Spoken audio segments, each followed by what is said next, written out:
आरा पहुंचे एसबीआई के उप प्रबंध निदेशक, बैंक के कई सीएसआर गतिविधियों का किया उद्घाटन। आरा भारतीय स्टेट बैंक के उपनिदेशक ओम प्रकाश मिश्रा आज आरा पहुंचे, जहां की उन्होंने शाहपुर प्रखंड के सोनबरसा गांव में सीएसआर की अनेक गतिविधियों का विधिवत रूप से उद्घाटन किया। सोनबरसा गांव में एसबीआई फाउंडेशन द्वारा क्रियान्वित किए जा रहे ग्राम सेवा कार्यक्रम के अंतर्गत ग्रामीण समुदाय को डिजिटल ऑनलाइन सेवाएं प्रदान करने के उपलक्ष्य में उन्होंने ग्राम सेवा केंद्र का उद्घाटन करने के साथ साथ गाँव के गौतम +2 विद्यालय में smart classroom, computer science lab और गर्ल्स कॉमन रूम का विधिवत रूप से उद्घाटन किया। उन्होंने क्षेत्र के 20 गांव के ग्रामीणों के घर तक स्वास्थ्य सेवाएं प्रदान करने के लिए एक मोबाइल मेडिकल वैन एसबीआई संजीवनी को भी हरी झंडी दिखाकर रवाना किया। इस मौके पर ओम प्रकाश मिश्रा ने कहा कि एसबीआई ने हमेशा एक मजबूत और विकसित ग्रामीण भारत के निर्माण में योगदान देने का प्रयास किया है। ग्राम सेवा और संजीवनी इसी दिशा में एसबीआई फाउंडेशन के दो प्रमुख सामुदायिक सेवा उत्तरदायित्व का कार्यक्रम है। आज भोजपुर जिले में इन दोनों कार्यक्रम का उद्घाटन करते हुए मुझे बहुत खुशी हो रही है और हमें विश्वास है कि हमारे प्रयास के ग्रामीणों को इसका लाभ मिलेगा। सोनबरसा गांव के विकास के लिए बैंकिंग से इत्र सेवा की अपनी परंपरा के अनुरूप फाउंडेशन ग्रामीण विकास, स्वास्थ्य देखभाल, शिक्षा, स्थिरता और पर्यावरण, आजीविका और कौशल विकास, युवा सशक्तिकरण, खेल को बढ़ावा देने जैसे प्रमुख क्षेत्र में कार्य करता है और सामुदायिक विकास से जुड़ता है। इस प्रयास में एसबीआई फाउंडेशन भारत के 28 राज्य और केंद्र शासित प्रदेशों में काम करता है। अस्पताल में और ये भी कह दूँ कि ये आज का नहीं, हम चलेंगे 5-6 साल तक हम काम करते रहेंगे इस चीज़ आगे जो भी और इसमें आवश्यकताएँ आएंगी ग्रामीणों की वो पूरी की जाएंगी। इससे और शुरुआत हुई है ये, लेकिन काम भी आगे बहुत बाकी है। क्योंकि पूरे दिनांचल को लोग बात करें तो जहाँ भी जाइएगा आर्सेनिक पानी ही पीने के लिए मजबूर है, तो हर जगह पीला वही है कि सबको मिलकर करना, काम करना है। कुछ हम करें, कुछ और कोई बैंक करेंगे, कुछ सरकार करेगी, कुछ नागरिक करेंगे, मिलजुल करके। चूँकि एक इतना बड़ा देश है ये, किसी एक के बस के बाद सब कुछ काम कर सके, सबको मिलजुल कर काम करना है इस चीज़ में। और आपसे आग्रह है कि आप सबको बताइए क्या सुविधाएँ हैं, कैसे इसका प्रयोग करें। और एक बात पक्का सब कहिए कि आज साइबर फ्रॉड बहुत हो रहे हैं कि तुम्हारा कार्ड ब्लॉक हो जाएगा, ये करो।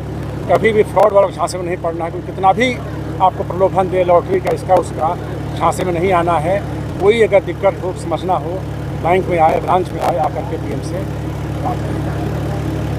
उसको डॉक्टर बताएंगे ना कि भी आपको बाहर जाना पड़ेगा, हमारे बस की बात नहीं है। ये एक बेसिक इलाज के लिए है। सर्दी बुखार हुआ, कुछ ये हुआ, टेस्ट हुआ, आपको बीपी है, हाइपरटेंशन है, ये है, उसकी दवा देगी। या कोई बड़ी बीमारी हो उनको बाहर जाने की सलाह देगी। दवा फ्री ऑफ कॉस्ट कितने गाँव को रखा गया इसमें? इसमें 20 गाँव को रखा गया, इसी एरिया के 20 गाँव को, इसी एरिया के पूरे दिनांचल में। जी। ये जो सर्वे किया गया है एसबीआई की तरफ से गाँव के विकास के लिए क्या कार्यक्रम है और किस तरीके से इसको संचालित किया जाएगा?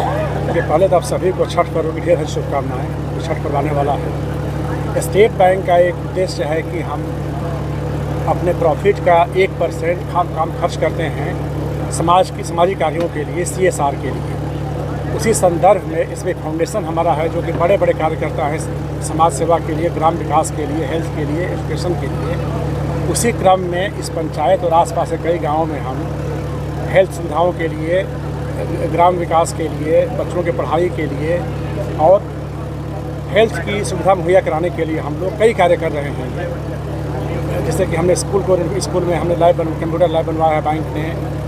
महिलाओं बच्चियों का जो कॉमन रूम उसको हमने रिनोवेट करवाया है। स्कूल की बिल्डिंग में कई हमने लाइब्रेरी बनवाई है, कंप्यूटर लैब बनवाया है, स्मार्ट क्लास बनवाया है। यहाँ हॉस्पिटल है उसका हमने रिनोवेट करवाया है। और इसके साथ साथ में एक मोबाइल मेडिकल यूनिट हमने आज स्टार्ट करेंगे जो कि गांव-गांव जाएगी और हम लोग का टेस्ट करेगी, उनको दवा देगी, सब फ्री ऑफ कॉस्ट दवा देगी। और कोई बड़ी इलाज की आवश्यकता हो तो उनको बाहर भेजेगी उनको कि आप जाकर अपना इलाज कराइए। इस तरह से हेल्थ के बारे में, शिक्षा के बारे में जागरूक बनाना और कैसे उनको आगे बढ़ाए ताकि हमारा ये गाँव और हमारा जो एरिया है ये और खुशहाल बने और खुद शिक्षित बने, ये हमारी मंशा है इस कार्य के पीछे। विद्यालय को भी नए कलेवर में? हाँ जी, विद्यालय में हमने एक तो कॉमन रूम हमने ये कराया, उसको मॉडर्न बनाया और एक स्मार्ट क्लास जो कि इंटरनेट से जुड़ा हुआ है, पे बच्चे ऑनलाइन पढ़ाई कर सकते हैं उसमें। और एक पूरा कंप्यूटर लैब बनाया हमने कंप्यूटर की पढ़ाई के लिए स्कूल में। एक लाइब्रेरी हमने बनवाई है स्कूल में और साथ साथ एक जिम बनवाया जहाँ बच्चे आकर के, गाँव के बच्चे, स्कूल के बच्चे सुबह शाम आकर के अपने फिटनेस के लिए भी ध्यान दें। ये सारा हमारा इसमें ग्रामीण अर्थव्यवस्था को सुदृढ़ करने के लिए भी एसबीआई की तरफ से प्रयास किए जाएंगे। अब देखिए, स्टेट बैंक में जैसे बताया हमारे CGM साहब ने कि 48 करोड़ हमारे पास कस्टमर है स्टेट बैंक में। और जो भी लोग स्टेट बैंक में अकाउंट खोलेंगे, जो एलिजिबल होंगे, वो लोन KCC का हो, लोन इंडस्ट्री का हो या कार का हो, घर का हो, लोन को मिलेगा। हमारे पास बगल में हमारी शाखा करनामेपुर में और शाहपुर में, ये शाखाएँ में आप किसी को कोई आवश्यकता हो लोन की, जो उसकी एलिजिबिलिटी होगी उसको उसका लोन दिया जाएगा। स्टेट बैंक हमेशा से देश के विकास में आगे रहा है, आगे भी आगे रहेगा। सर एक सवाल है अभी